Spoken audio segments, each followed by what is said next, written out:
Olá pessoal, eu vou dar um aviso aqui que esta aula vai ser um pouquinho mais teórica e com alguns termos mais técnicos, tá bom? Mas não desistam de acompanhá-la porque são informações bem importantes. Eu vou tentar trazer de uma forma clara e deixar também vários links para consulta. A parte mais prática sobre como fazer descrição de imagens e deixar suas redes sociais mais acessíveis eu vou tratar num próximo vídeo, tá bom? Então vamos lá. O conceito de acessibilidade digital está ligado à prática de tornar acessíveis os recursos digitais e tecnologias a todas as pessoas, independente das suas habilidades ou deficiências. É importante a gente compreender que a acessibilidade vai além de atender às necessidades das pessoas com deficiência. Ela beneficia também idosos, pessoas com baixa literacia digital e usuários com dificuldade de acesso à internet, entre outros casos. Só fazendo um adendo aqui que literacia digital é um conceito que trata da capacidade do indivíduo de utilizar as ferramentas tecnológicas de modo eficaz e eficiente. Ou seja, não basta que a pessoa ela saiba o que são esses recursos, mas é importante que ela consiga usá-los de uma maneira proveitosa e de acordo com o seu cotidiano. A acessibilidade digital é fundamental para promover a inclusão e a diversidade no ambiente digital. E segundo uma pesquisa realizada pelo Movimento Web para Todos, 0,61% dos sites brasileiros estão acessíveis. E esse dado ainda é mais alarmante quando a gente pensa nos sites do governo brasileiro, em que apenas 0,34% desses sites estão acessíveis. Ou seja, quando a gente para pensar nesses dados, menos de 1% dos sites que hoje estão na internet estão acessíveis ao público. A falta de acessibilidade digital afeta pessoas de diferentes perfis, e existem diretrizes de acessibilidade testadas e validadas no mundo todo, como a WCAG. De modo resumido, a WCAG são diretrizes e recomendações organizadas e mantidas pela W3C que fundamentam a construção de conteúdos digitais com qualidade e acessíveis a qualquer pessoa, independente de sua deficiência e ou habilidade. Esses conteúdos podem ser acessados nos mais diversos dispositivos.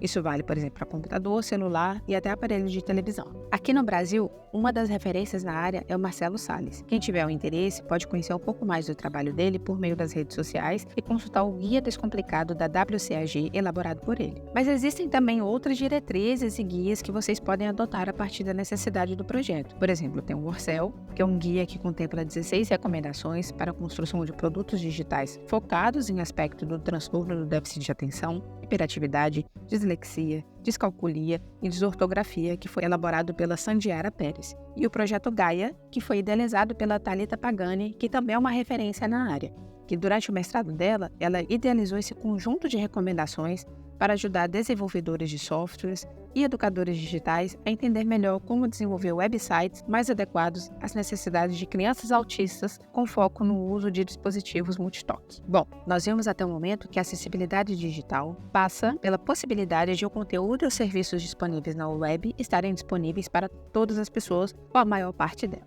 Em um curso recente que eu fiz sobre acessibilidade digital com a Janaína Moreira e o Paulo Aguilera Filho, a Janaína, que é uma pessoa neurodiversa, falou algo muito interessante que eu tenho pensado nos últimos tempos, que a acessibilidade não é apenas para pessoas com deficiência ou para pessoas que precisam de alguma mobilidade. A acessibilidade é tirar barreiras para qualquer tipo de dor que o usuário tenha. E nós que trabalhamos na área de educação e da cultura temos um longo caminho ainda para percorrer no que se refere a tornar os nossos espaços acessíveis, seja ele virtual ou físico. Mas podemos contribuir muito também para essas discussões. Então, vamos lá. Já que a acessibilidade busca atender a todos, aqui entra o conceito que vocês já devem ter ouvido falar, que é o de design universal. O design universal é diferente do design inclusivo. O design universal busca projetar e pensar ambientes, produtos e serviços sem adaptações para um público específico. Ele busca desenhar projetos que atendam, ou seja, independentemente da idade e da habilidade que aquela pessoa abriga. Existem 7 fundamentos básicos que são levados em consideração quando se pensa em design universal, que são flexibilidade de uso, uso intuitivo,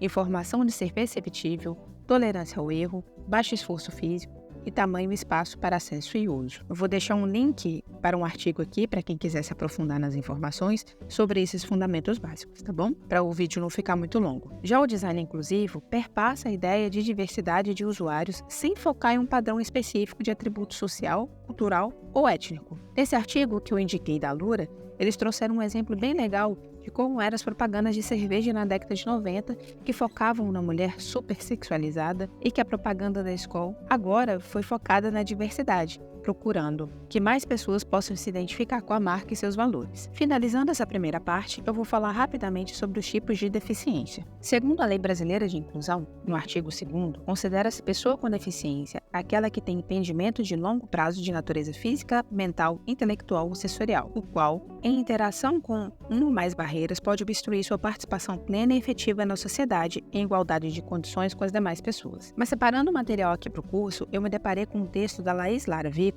uma breve introdução à acessibilidade, e por aqui eu não vou ser muito legalista e vou pegar a definição segundo uma documentação da Microsoft que ela traduziu, que deficiência é uma incompatibilidade na interação entre as características do corpo de uma pessoa e as características do ambiente em que ela vive. Eventualmente, em algum momento da vida, qualquer pessoa, mesmo que temporariamente, pode vir a ter uma deficiência em alguma habilidade. Tipos de deficiência. Normalmente, as deficiências podem ser definidas a partir de 3 categorias: permanente, temporária e situacional. Sendo que a permanente pode vir de nascimento ou adquirida, e a pessoa terá pela vida toda. A temporária, ela é adquirida e ela existe por um período determinado de tempo. Por exemplo, uma pessoa que faz uma cirurgia no olho e ela fica com uma visão monocular durante o período de recuperação. E a situacional, que um sentido é afetado de acordo com uma determinada situação. A Janaína Moura, que eu citei aqui para vocês, diz que essa visão é muito normativa e que, apesar das inconveniências compartilhadas, algumas comparações não fazem o menor sentido no dia a dia. Por exemplo, não há como mensurar ou dimensionar o que é ser uma pessoa amputada, mas que, independente do modelo de deficiência, nós devemos pensar a acessibilidade e tornar os nossos produtos e serviços acessíveis para todos. É uma necessidade concreta e real também que as pessoas com deficiência estejam dentro do processo, pensando nas soluções, sejam nas empresas e ocupando os mais diversos espaços. Eu finalizo por aqui essa primeira parte e já no próximo vídeo nós vamos para a nossa parte prática, de boas práticas de acessibilidade e no conteúdo aqui na web. Eu espero que eu possa ter contribuído um pouquinho aqui com a discussão sobre acessibilidade e permaneço à disposição para trocas. É só encaminhar um e-mail ou direct lá no nosso Instagram. Um abraço e até breve.